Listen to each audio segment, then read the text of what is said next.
Heráclito de Éfeso, que floresceu em cerca de 500 anos a.C., tal como Nietzsche e Wittgenstein, foi um filósofo que se exprimia por meio de aforismos. Muitos desses aforismos são profundos e nos dizem algo ainda hoje. Eis alguns. Tudo se faz por contraste.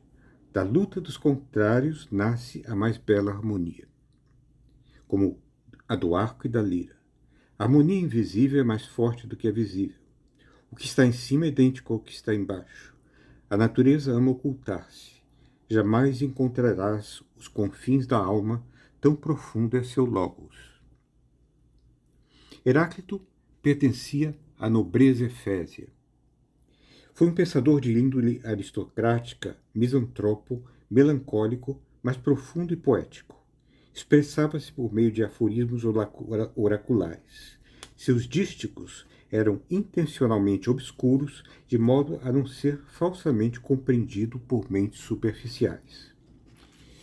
Ele desdenhava o homem comum, para ele prisioneiro da opinião, incapaz de agir racionalmente. Heráclito era um elitista. A razão, escreveu ele, é comum a todos, mas o vulgo não faz uso dela, nem os habitantes de sua cidade, que deveriam ser todos enforcados, nem mesmo os grandes poetas como Homero e Hesíodo, que mereciam ser vergastados. Como ele escreveu, a despeito do logos ser comum a todos, o vulgo vive como se cada um tivesse um entendimento particular. Não sabe nem escutar nem falar. Jogos de crianças são as opiniões dos homens. Heráclito era também um filósofo capaz de odiar em medida pouco comum, como demonstram os seus aforismos desdenhosos acerca de seus concidadãos. Faço aqui apenas uma breve seleção deles. Asnos preferem a grama ao ouro. Os porcos preferem a lama à água limpa. Os cães ladram para o que desconhecem. Tudo que rasteja merece ser vergastado. Um para mim vale 1000 se for o melhor. Se você quiser ofender alguém sem ser vulgar, basta usar um desses aforismos. Heráclito foi o filósofo do conflito. Para ele, o conflito entre os opostos é necessário e inevitável, pois é dele que nasce a mais bela harmonia. Por isso ele considerava as guerras necessárias. A guerra, diz ele, é o pai de todas as coisas e de todas o rei. De uns faz deuses, de outros homens, de uns escravos, de outros homens livres. A guerra como solução de conflitos era a parte essencial do mundo grego. Foi graças à genial astúcia de um general grego, Temístocles, que a Grécia não foi escravizada pelos persas, permitindo a continuação da produção cultural grega com o aparecimento de Platão e Aristóteles. Hegel, que concordava com a função progressista da guerra, era um admirador de Heráclito. E a ideia hegeliana de que a razão humana é apenas um momento da razão universal parece ter sido influenciada pela leitura de Heráclito. Mas não seria a necessidade da guerra uma ideia a ser ultrapassada, posto que esperamos que no futuro ela deixe de existir? Essa seria uma maneira superficial de interpretar Heráclito. Afinal, ele se referia à sua época. Mesmo que as guerras deixem de existir, os conflitos entre sociedades humanas continuarão a se apresentar de forma mais elevada, por exemplo, entre influências, valores, ideias, ideais. Isso faz parte da condição humana. Uma outra ideia iconoclasta de Heráclito é de que para que exista o bem é necessário que exista o mal. Para que exista a justiça é necessário que também exista a injustiça. Essas oposições são interdependentes, o que deveria desfazer a ilusão utópica de que possa haver um mundo inteiramente bom e justo, embora possamos, obviamente, aspirar a um mundo melhor e mais justo. Essa ideia vale para a sociedade e também para os indivíduos. Para Heráclito, o ser humano é pela sua própria condição aprisionado ao conflito, de modo que a possibilidade de que ele se eleve à afirmação de uma existência para além de qualquer conflito é enganosa. Disso, podemos concluir que é melhor para o ser humano admitir o conflito e conscientizar-se dele, buscando então superá-lo pela ação e pela reflexão. Faço uma pausa para lembrar de um livro, O Visconde Partido ao Meio, de Ítalo Calvino. Na história, o Visconde Medardo de Terralba é uma pessoa que, na guerra contra os mouros, foi partido em duas metades por uma bala de canhão. Os cirurgiões conseguiram resolver o problema separando as duas metades de modo a formar duas pessoas, dois viscondes. Mas eles incorreram em um erro, pois um dele herdou a parte má do visconde, enquanto o outro herdou a parte boa.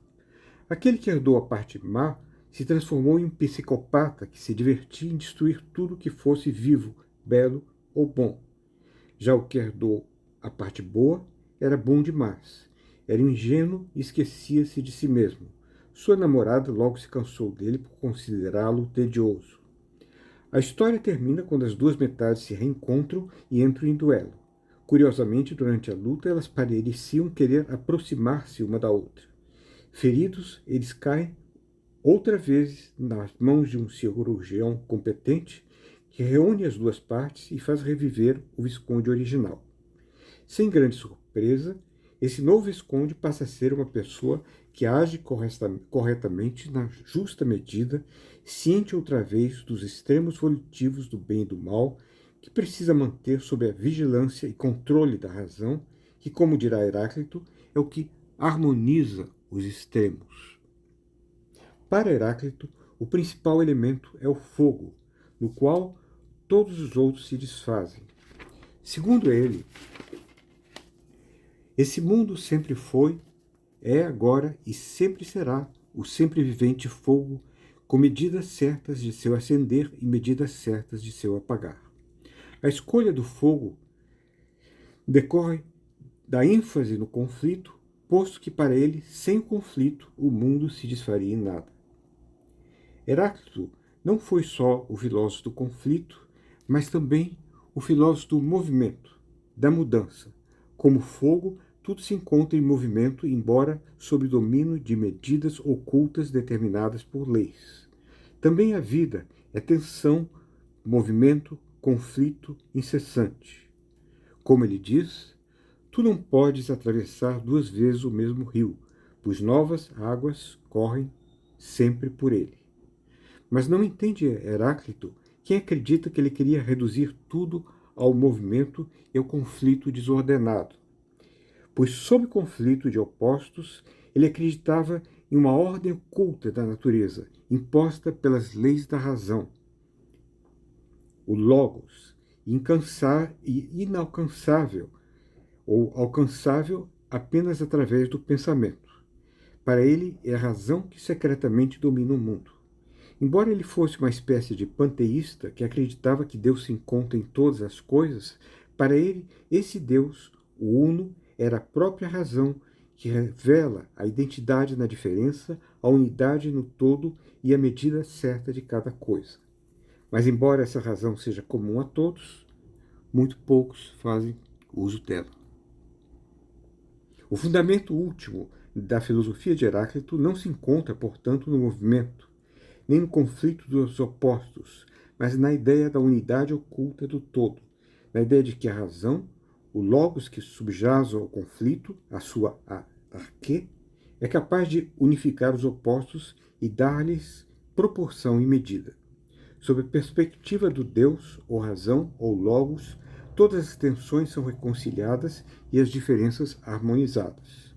Como ele escreveu, para o Deus todas as coisas são belas, boas e justas, mas os homens sustentam que algumas são erradas e outras certas. Há também, em Heráclito, o que parece ser uma sugestão acerca da natureza da filosofia, como um saber antecipador de uma forma mais consensualizável de conhecimento, algo que ele apresenta na forma do saber adivinhatório do oráculo. Como ele expõe, a Sibila, que com sua boca delirante diz coisas sem alegria, sem ornatos e sem perfumes, mas atinge com sua voz mais de 1000 anos graças ao Deus que está nela.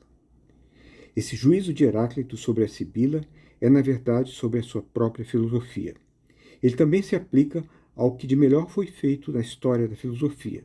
Muito da filosofia pré-socrática, mesmo que figurativamente, antecipou o que seria futuramente tematizado com maior rigor e detalhe por outros filósofos ou mesmo descoberto pela ciência. Por isso, a filosofia tem sido, por vezes, chamada de o berçário das ciências ou ainda o guardador de lugar da ciência.